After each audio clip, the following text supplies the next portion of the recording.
C'est vraiment un privilège d'être avec vous ce matin pour parler de ce sujet qui m'intéresse beaucoup. Puis, en parlant justement, en préparant ce symposium-là, on s'est posé la question là, comment on pourrait faire pour démystifier les déterminants du poids, mais aussi les effets de l'activité physique puis de la saine alimentation sur les enjeux de santé. Donc, les principaux... je passe un petit peu vite. OK, je pense qu'il me manque une diapo, mais je voulais comme rappeler les objectifs de la conférence, voilà. Donc, ils sont de prendre conscience de nombreux facteurs hors de notre contrôle qui influencent notre poids.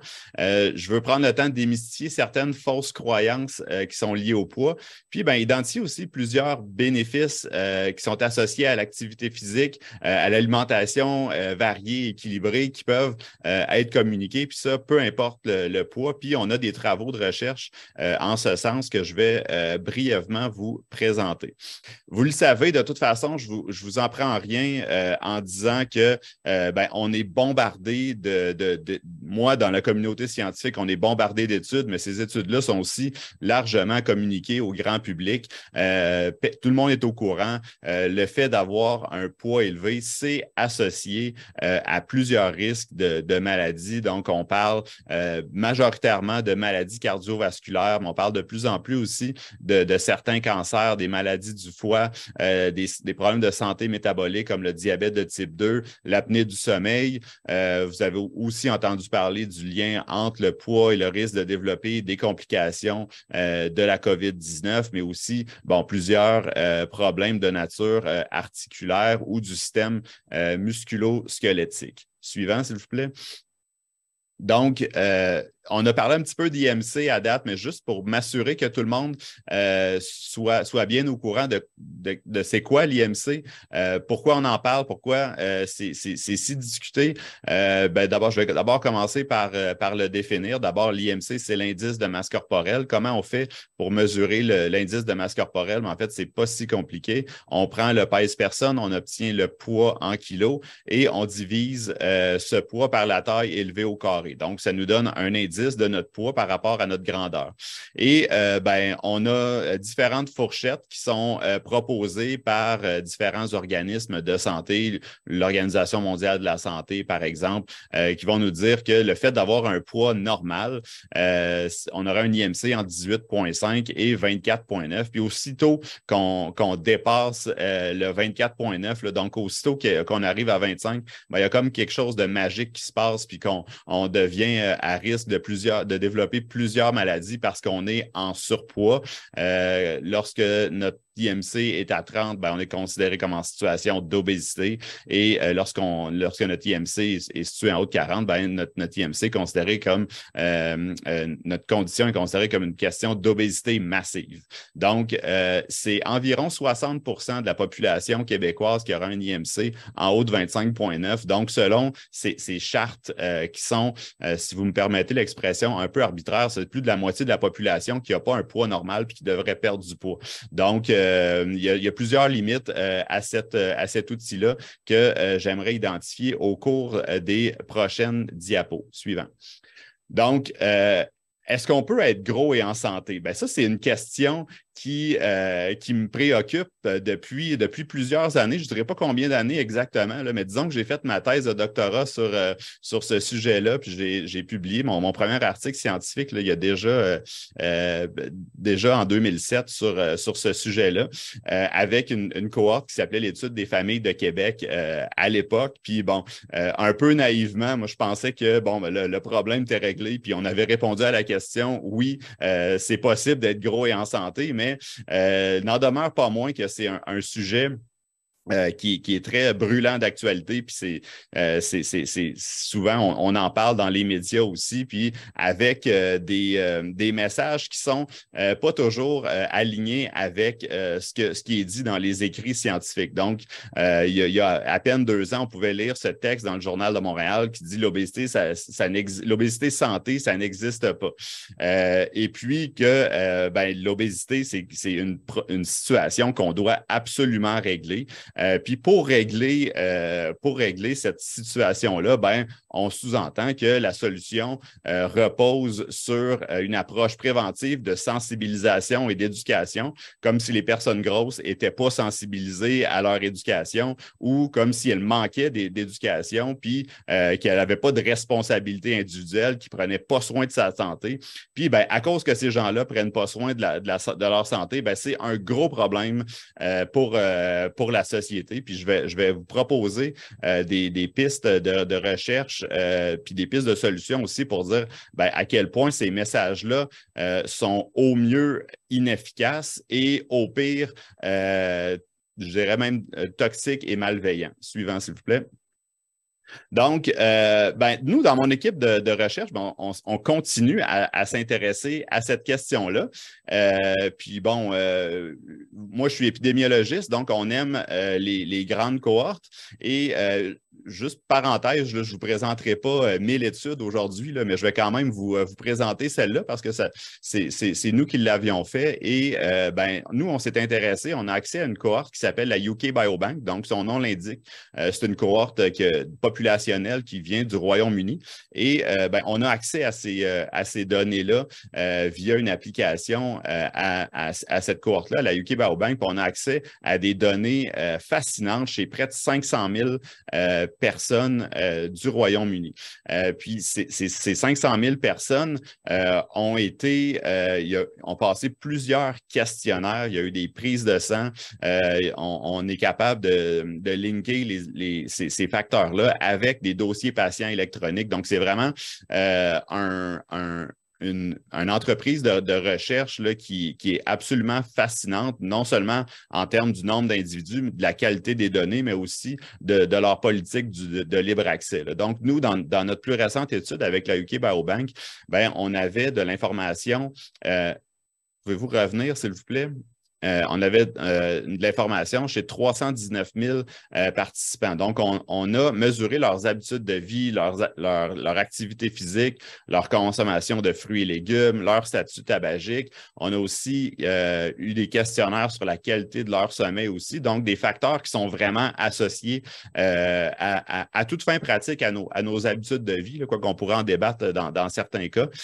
Aussi, on avait mesuré des facteurs de risque cardio-métabolique, la tension artérielle, le contrôle glycémique, le cholestérol LDL, le cholestérol HDL, les triglycérides sanguins et un marqueur inflammatoire qui est la protéine C-réactive. Donc, dans ces 319 866 participants, ben, on a attribué à chacun d'entre eux un score de santé cardiovasculaire, ce que j'appelle un Cardiovascular Health Score. Puis ici, le score était proche de 0, ça veut dire que la santé cardio-métabolique était non optimale et à 10 était plus optimale. Donc, dans cette cohorte-là, on s'est posé la question, ben, est-ce que l'IMC prédit des événements cardiovasculaires chez les gens qui seraient en santé cardio-métabolique optimale ou non optimale? Suivant.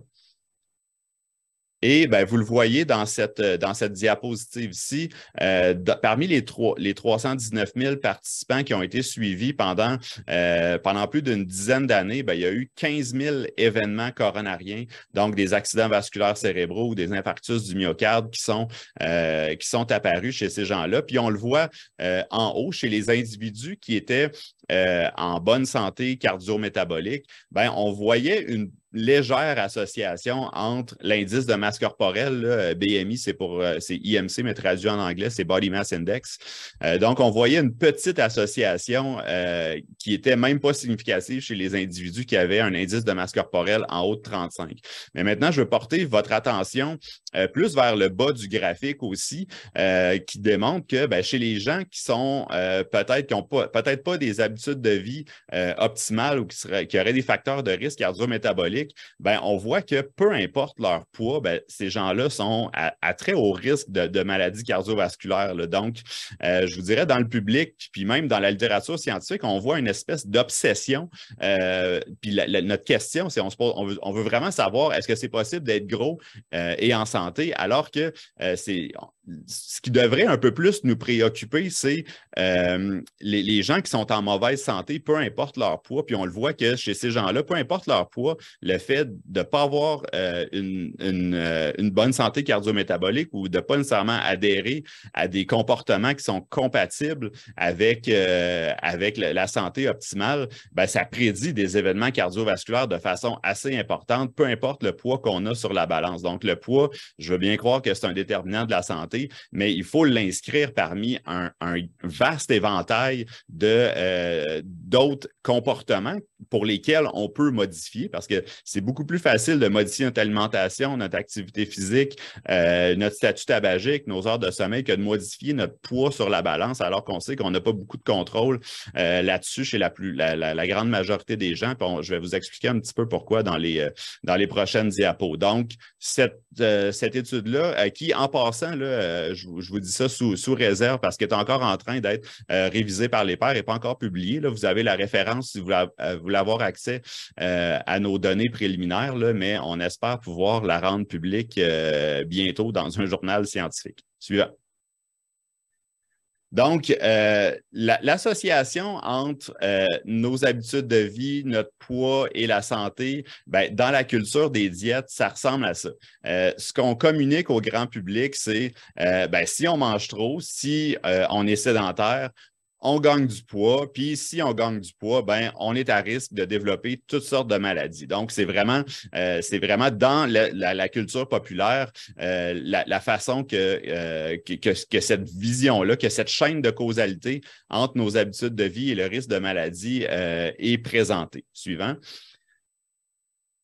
Puis, à cause de ça, ben, on le voit, il y a toutes sortes de nouvelles qui sortent au Québec, mais c'est partout dans le monde, à quel point, justement, le fardeau économique de l'obésité, c'est extrêmement dispendieux pour l'État, qu'à cause qu'on est plus gros qu'avant, que notre espérance de vie va diminuer, que, ben, justement, c'est un nouveau facteur de risque pour des nouvelles maladies, des maladies infectieuses, puis la sévérité. Donc, évidemment, on utilise avec ces modèles-là des images extrêmement stigmatisantes, déshumanisantes même pour les personnes grosses. Puis, ben, ce qui des fois, c'est dit directement, mais des fois, ce que le sous-texte dit, c'est que ben, si les personnes qui ont un poids plus élevé mangeaient mieux puis bougeaient plus, ben, on n'aurait pas autant de problèmes, puis les finances publiques seraient en bien meilleur état, alors qu'on attend toujours là, une étude qui nous démontre que justement, le fait de changer nos habitudes de vie, ça a une influence sur les finances publiques. Suivant, s'il vous plaît. Donc, les facteurs qui influencent notre poids ont aussi un impact sur la santé. Moi, c'est plus le modèle de chaîne de causalité que je veux proposer. La relation entre l'alimentation, l'activité physique, le poids puis les maladies, c'est beaucoup plus complexe que ce qui est présenté dans l'espace public. Notre poids est influencé par notre alimentation et notre activité physique, c'est vrai. Notre poids influence aussi notre alimentation et notre activité physique. Il y a des relations qui sont bidirectionnelles entre notre poids, le risque de développer des maladies. La relation va dans les deux sens aussi parce que des fois, le fait d'avoir une maladie ou d'avoir une certaine prédisposition à avoir une maladie, ça peut influencer notre poids. Et le fait d'avoir une maladie, ça peut influencer notre alimentation, notre activité physique, qui va aussi influencer notre poids. Donc, évidemment, c'est beaucoup plus complexe que l'adage de manger mieux puis bouger plus pour perdre du poids, pour réduire le risque de développer des maladies. Puis, à l'intérieur de tout ça, ben, il y a plusieurs facteurs biologiques, individuels, environnementaux, psychosociaux, même politico-économiques, qui vont influencer notre alimentation, qui vont influencer notre poids et qui vont influencer notre maladie, le risque de développer certaines maladies. Donc, je ne passerai pas à travers tous ces facteurs-là qui sont présentés sur cette sur cette diapo-là, mais simplement dire que parmi les facteurs biologiques, les facteurs génétiques, pour moi, c'est un facteur super important, puis je vais en parler un petit peu plus tard. Il y a des facteurs individuels aussi, mais aussi des facteurs qui sont reliés à notre environnement familial, aussi, comme par exemple même l'intimidation ou la grossophobie, par exemple, qu'on aurait pu vivre en jeune âge, c'est un facteur de risque indépendamment de notre poids pour développer certaines maladies. Donc, évidemment, il y a la culture des diètes, il y a la pression de la minceur, le nombre de diètes aussi qu'on a, le nombre de cycles de perte et de gain de poids qui aussi, indépendamment de notre poids sur la balance, va être un facteur de risque pour développer plusieurs maladies de nature cardio-métabolique. Suivant.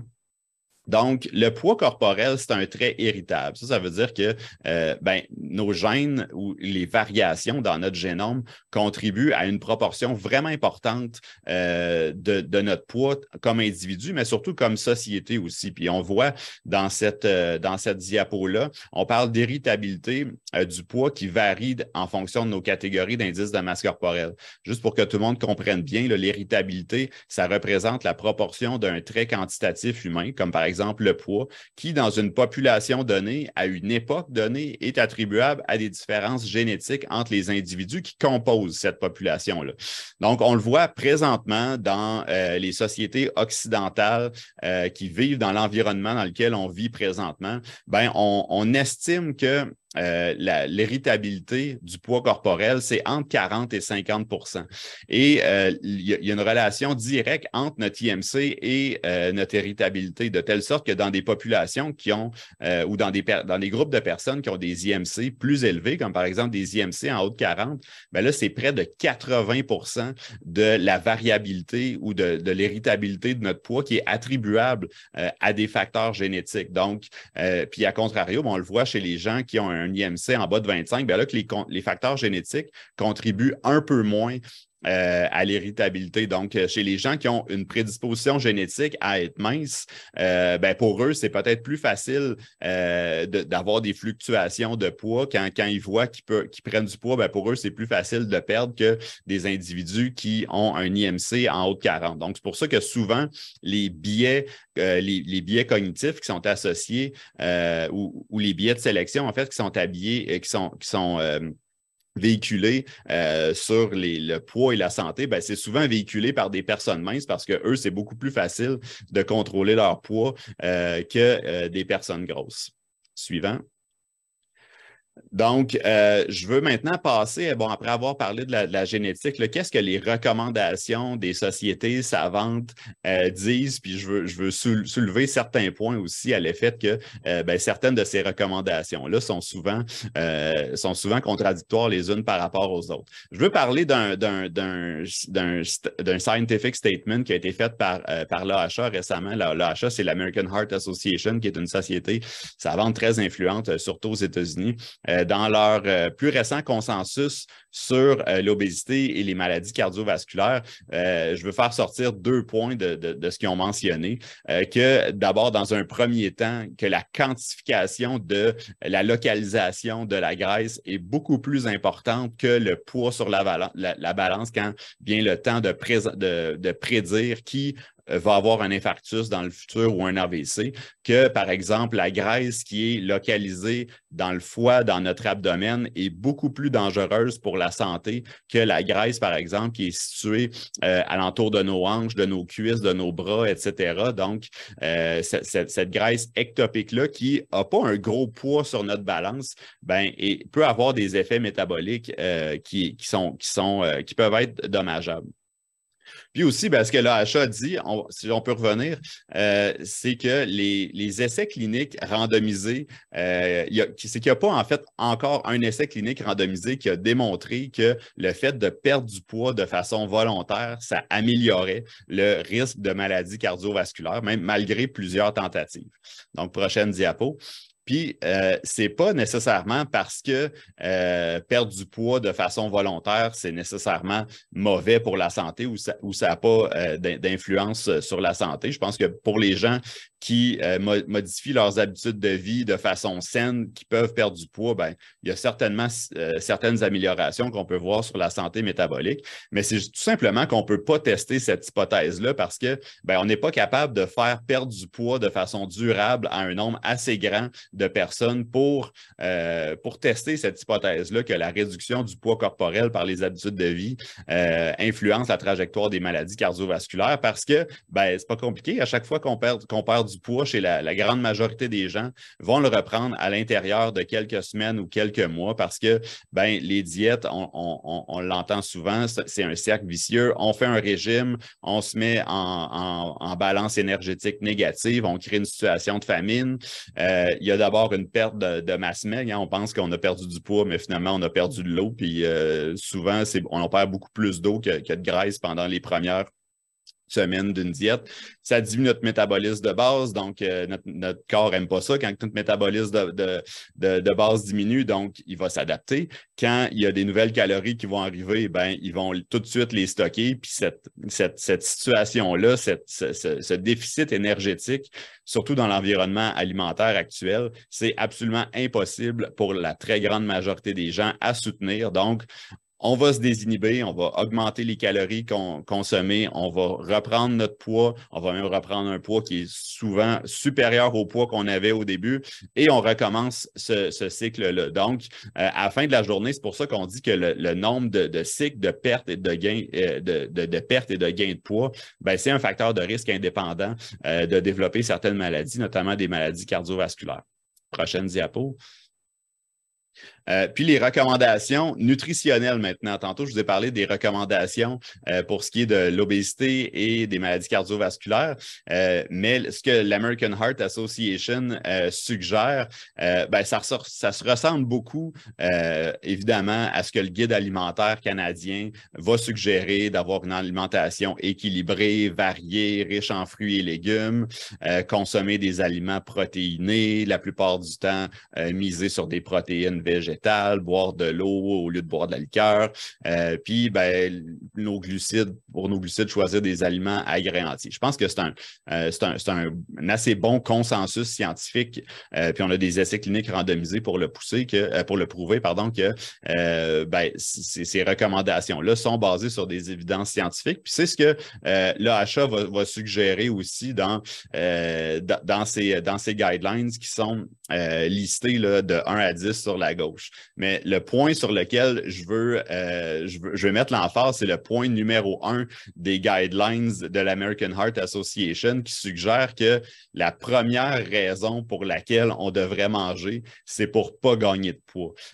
Puis qu'il faut essentiellement, si on est gros, baisser notre apport énergétique puis augmenter notre dépense énergétique. Je ne sais pas pourquoi la dépense énergétique, ça fait partie des recommandations nutritionnelles, mais c'est quand même surprenant pour moi de voir que ben, il n'y a pas d'études randomisées qui suggèrent des bénéfices au premier point qui est listé par les recommandations de l'American Heart Association qui se disent evidence-based, donc basées sur des évidences. Donc, c'est une petite contradiction que je voulais soulever.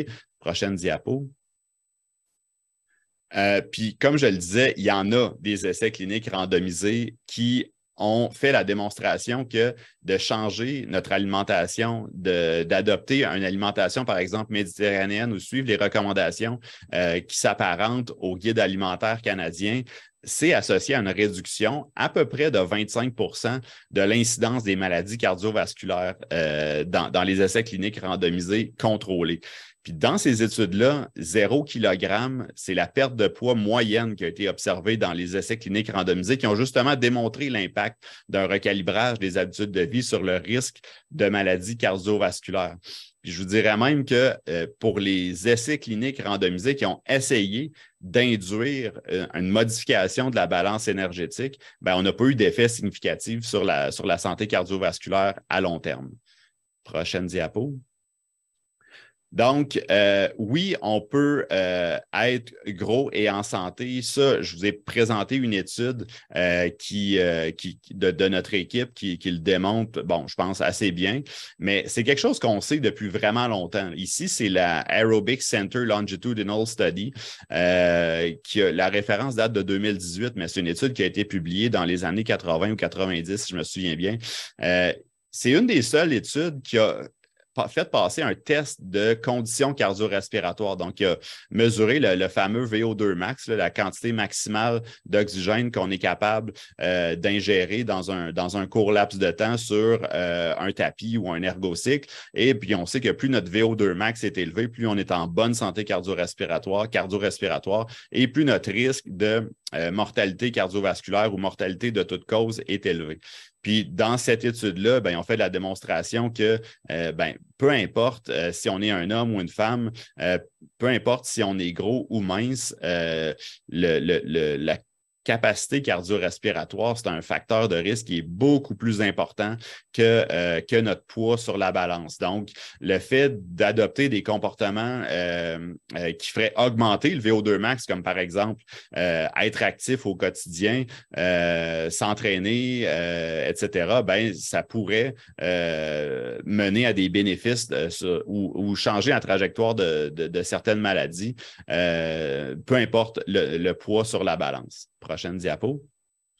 Puis on a toujours tendance à dire que la raison pour laquelle il faut augmenter notre dépense énergétique, c'est pour perdre du poids. Et puis, c'est beaucoup plus compliqué que ça en réalité parce que il y a plusieurs bénéfices à l'activité physique, puis ça, on pourra en parler. Cependant, les résultats qui démontrent que l'activité physique, d'augmenter notre dépense énergétique quotidienne avec l'activité physique, ça peut avoir des effets qui sont quand même limités sur le poids. Donc, on le voit ici dans une méta-analyse que ça peut se faire à court terme, qu'on peut avoir une perte de poids à court terme, mais chez les études qui ont été faites à plus long terme, on ne voit pas nécessairement cet effet-là. Prochaine diapo.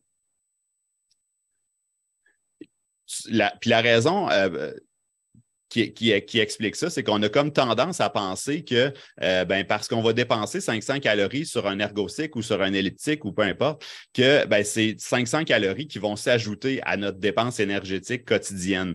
Mais la dépense énergétique, il faut voir ça, évidemment, pas juste sur une période de 30 ou 40 minutes, mais il faut voir ça sur la journée au complet, même sur 2 ou 3 jours. Puis on le voit que comme notre corps s'adapte à une restriction calorique, notre corps va aussi s'adapter à une augmentation de la dépense énergétique. Quand on dépense beaucoup d'énergie, c'est d'autres fonctions métaboliques qui vont diminuer. Dans le fond, au repos, on dépense beaucoup d'énergie simplement à respirer, à réfléchir, à combattre des infections que ce que notre activité physique peut nous fournir. Donc, à moyen terme, notre dépense énergétique, quand on le regarde sur une plus grosse période, il n'y a pas nécessairement d'effet spectaculaire de l'activité physique sur la dépense énergétique. Prochaine diapo. Puis, c'est pour ça que je veux juste mentionner l'importance de faire de l'activité physique. C'est super important pour influencer les outcomes de santé, même si ça n'a pas d'effet sur le poids corporel. L'activité physique, justement, augmenter notre dépense énergétique au quotidien, ça peut cependant mobiliser certains lipides qui seraient déposés à des endroits indésirables comme notre muscle squelettique, notre foie, notre pancréas, notre abdomen, etc. Puis il y a aussi des tonnes de bénéfices de l'activité physique qui n'ont rien à voir avec notre poids, la localisation de notre tissu adipeux et notre dépense énergétique. Je les ai nommés sur cette diapo-là.